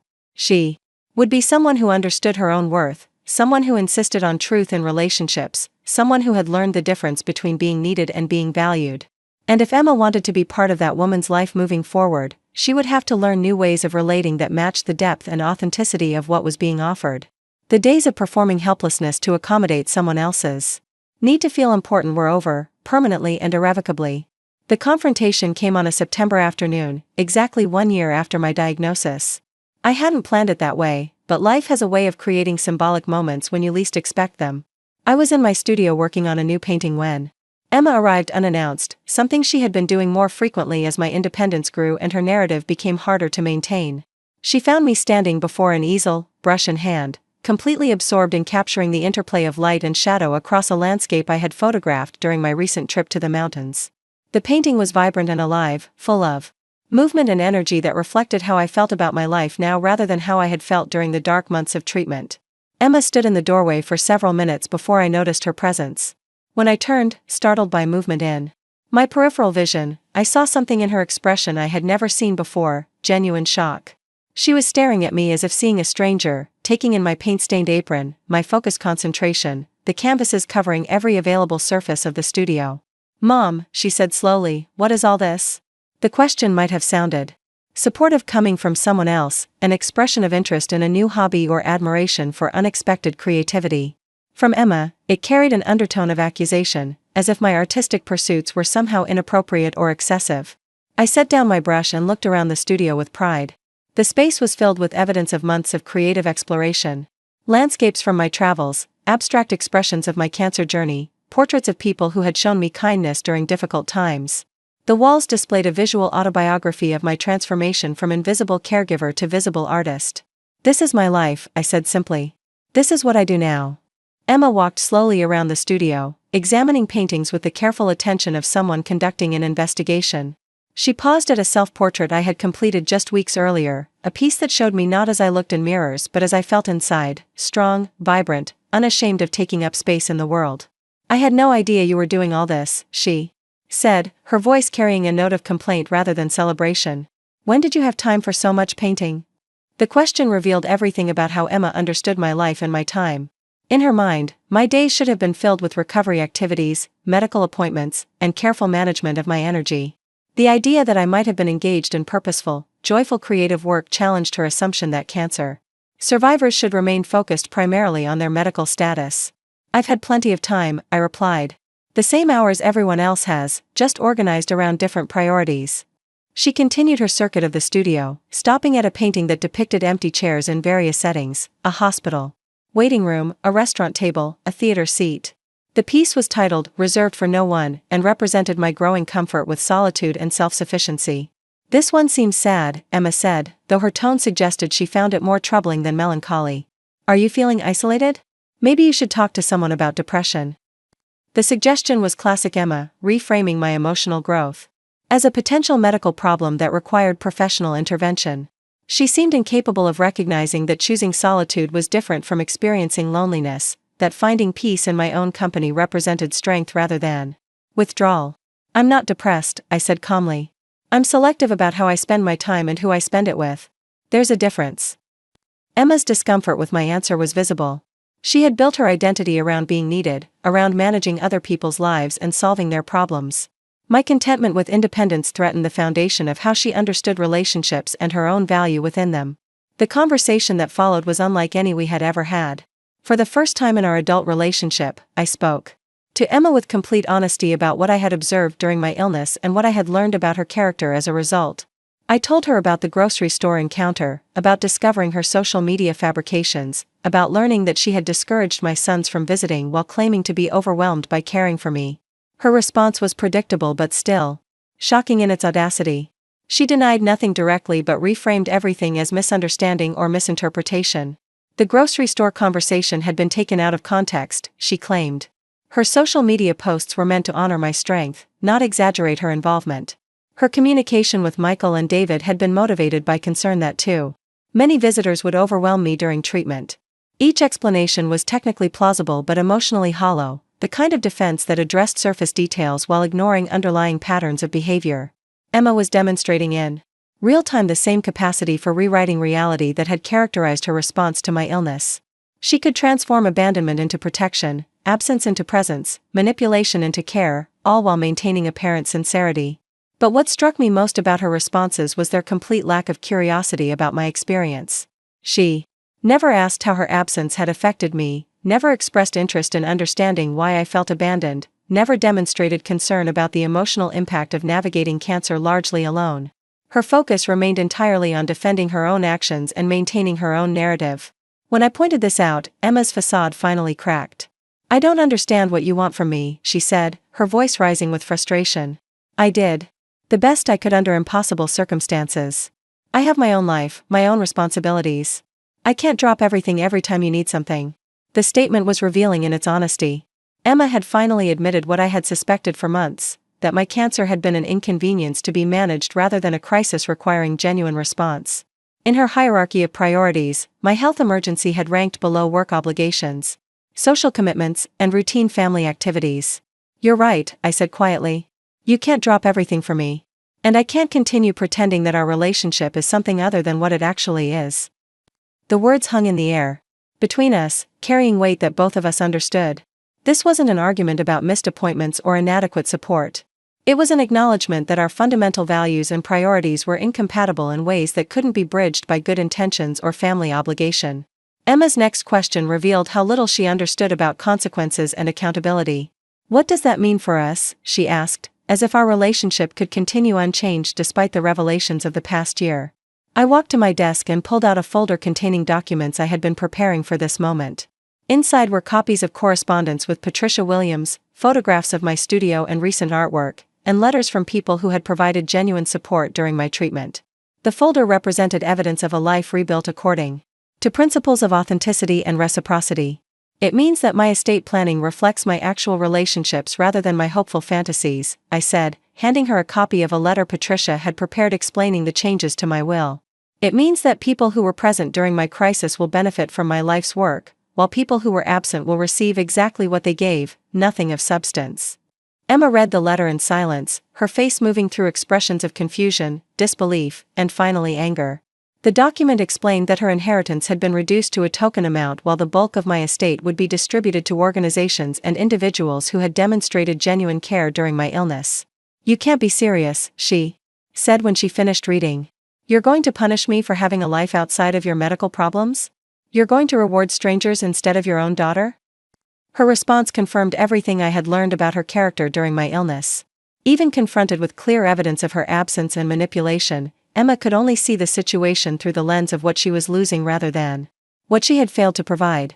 The idea that inheritance might be connected to relationship investment rather than biological connection seemed genuinely incomprehensible to her.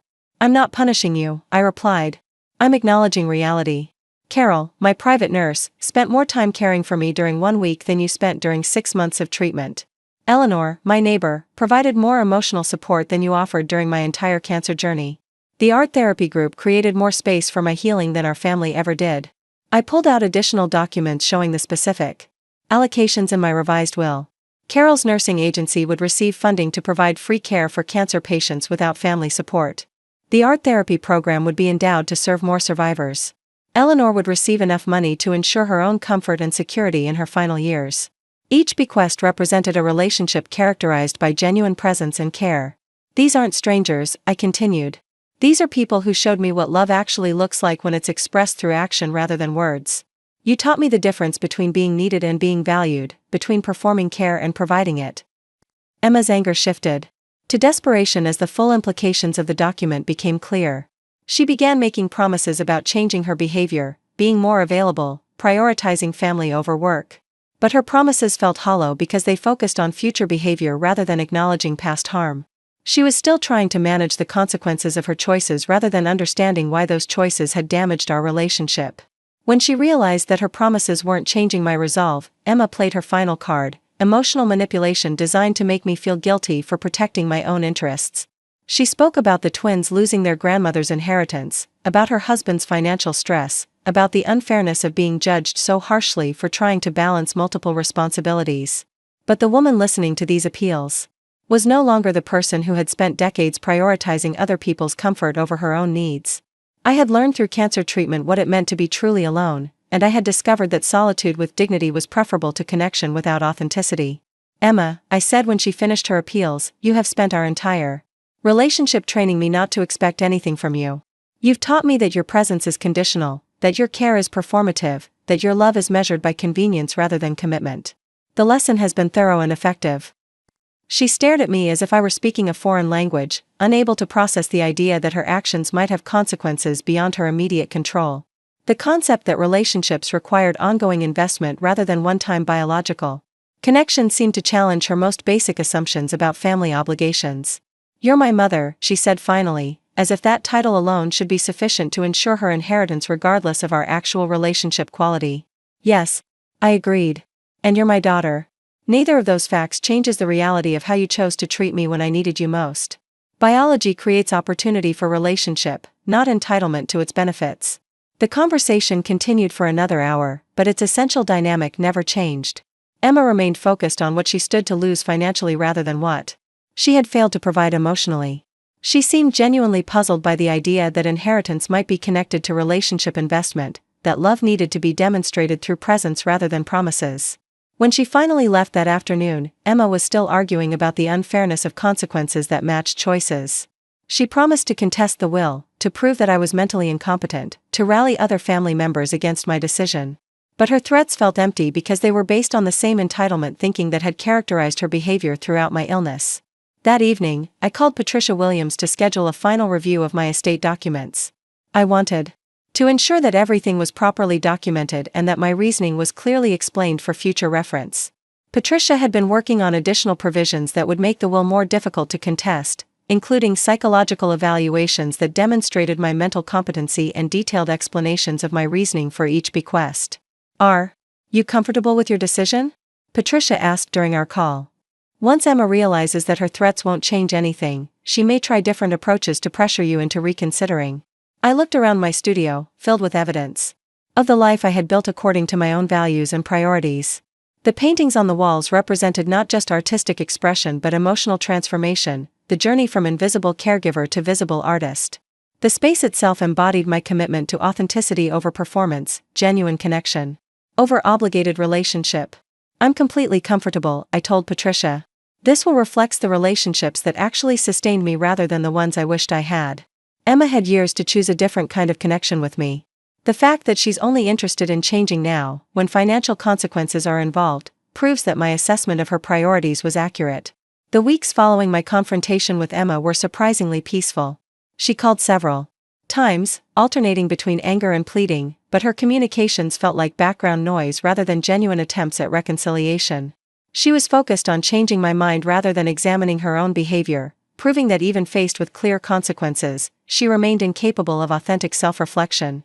Michael and David both called after Emma contacted them about the will changes. Their reactions were markedly different from hers.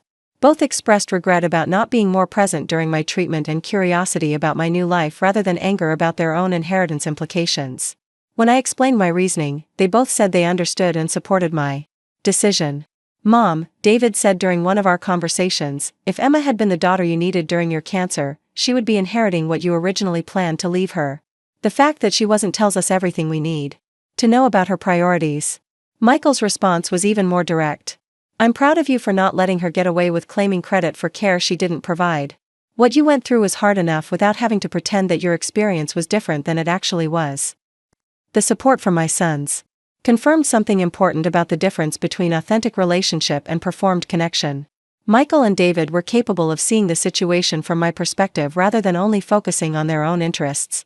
They understood that love needed to be demonstrated through actions rather than assumed based on biological connection. As autumn arrived and the anniversary of my diagnosis passed, I found myself reflecting on the unexpected gifts that cancer had brought into my life. The disease that had threatened to kill me had actually revealed truths that might have remained hidden for decades. Emma's abandonment during my treatment had forced me to discover my own capacity for independence and self-advocacy. More importantly, the experience had taught me to value relationships based on their actual content rather than their potential or my hopes for what they might become. The people who surrounded me now were there by choice rather than obligation, creating a community based on mutual care rather than one-sided giving. The art show opening in October was attended by my new chosen family, members of my art therapy group, friends from community college classes, Carol and her husband, Eleanor, and her adult children, Michael and David with their families. Emma was conspicuously absent, though she sent a text claiming work obligations prevented her attendance. Standing in the gallery beside my paintings, explaining my artistic journey to friends and strangers alike, I felt complete in a way I had never experienced while defining myself primarily as a mother and caregiver. The woman who had spent decades making herself invisible to accommodate other people's needs had become someone comfortable being seen and celebrated. The paintings themselves told the story of transformation more eloquently than words could convey. The early pieces, created during treatment, were dark and chaotic, full of fear and confusion. The middle works showed gradual emergence into light, tentative experiments with color and hope. The most recent paintings blazed with confidence and joy, evidence of someone who had learned to value her own perspective and experiences. When people asked about the inspiration for my work, I told them honestly about cancer, recovery, and the relationships that had sustained me through both. I spoke about the difference between being needed and being valued, between performing care and providing it, between biological connection and authentic relationship. Some listeners seemed uncomfortable with my directness, but most responded with recognition and appreciation for truth-telling. The evening was everything Emma's fictional narratives had never been: genuine, celebratory, focused on actual achievements rather than imagined sacrifices. The people present were there because they valued my company and wanted to support my artistic expression, not because they felt obligated to perform family duty. Late that night, alone in my studio, I opened the leather journal I had kept throughout my cancer journey and wrote what I knew would be my final entry. The words came easily, flowing from a place of hard-won wisdom and peaceful resolution. I began this journey believing that love meant endless availability, that being a good mother required sacrificing my own needs for my children's comfort. Cancer taught me that love without reciprocity is just exploitation, that presence matters more than promises, that authentic relationships require investment from both parties. I wrote about Emma's choice to harvest sympathy for fictional sacrifices while leaving me to navigate crisis alone. I documented her inability to see consequences as anything other than punishment, her focus on inheritance entitlement rather than relationship investment. But I also wrote about forgiveness, not the kind that excused behavior but the kind that released me from carrying other people's failures as my own burden. Most importantly, I wrote about discovery, learning that I was worthy of genuine care, that my presence was valuable, that my perspective mattered. Cancer had stripped away illusions about relationships that weren't serving me and revealed truths about my own strength and resilience. The woman who closed that journal was fundamentally different from the one who had opened it a year earlier. She was someone who understood her own worth, someone who insisted on authenticity in relationships, someone who had learned the difference between being needed and being valued. Emma would receive exactly what she had given during my darkest hours, a token acknowledgement of biological connection without any real substance or value. The people who had shown me genuine care would benefit from the life I had built through decades of careful saving and conservative values. The will sitting in Patricia Williams' office wasn't an act of revenge, it was a recognition of reality. It reflected actual relationships rather than hopeful fantasies, demonstrated values rather than assumed obligations. When I was gone, the distribution of my estate would tell the true story of my final years: who had been present when presence mattered, who had provided care when care was needed, who had valued Lucy Parker as a person rather than just a role. As I prepared for bed that night, I felt something I had never experienced before: complete peace with my choices and their consequences. I had spent 72 years learning what love actually looked like when it was authentic rather than performed, mutual rather than one-sided, chosen rather than obligated. Emma could continue constructing fictional narratives about our relationship, but those stories would no longer have any impact on my reality or my resources. The woman she had abandoned during cancer treatment had emerged stronger, clearer, and surrounded by people who understood that love was a verb rather than just a sentiment. The cancer that had threatened to end my story had actually begun the most authentic chapter of my life. And that chapter would continue, rich with genuine connection and purposeful choices, until its natural conclusion. Up next, you've got 2 more standout stories right on your screen. If this one hit the mark, you won't want to pass these up. Just click and check them out.